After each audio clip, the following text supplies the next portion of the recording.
วันที่22พฤษภาคม2026นี้เพื่อเป็นการสร้างขบวนการรับตอนเนื่องในโอกาสวันปลูกต้นไม้แห่งชาติวันที่1มิถุนายนครบรอบ46ปี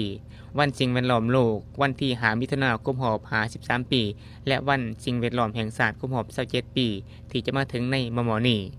แขวงอัตตปือได้จัดตั้งขบวนการออกเฮ็ดงานร่วมเพื่ออนามัยสิ่งแวดล้อมปรับปรุงภูมิทัศน์และสร้างจิตสำนึกให้พนักงานราชการนักเรียนหูปัญญาชน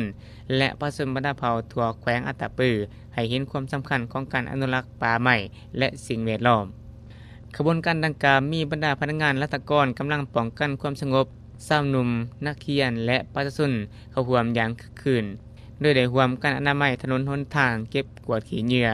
ปรับปรุงสวนสาธารณะให้มีความสะอาดและสวยงามการจัดกิจกรรมในครั้งนี้เป็นการ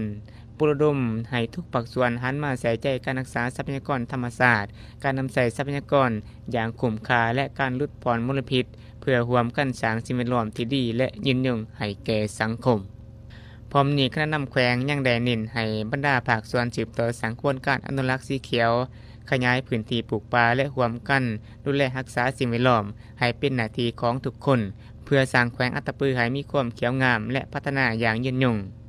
ซึ่งการออกให้งานร่วมตัวนี้มี2จุดที่1เริ่มแต่วงเวียนอ้อมหอประชุมใหญ่หาหน้าห้านแสบอัตตปือ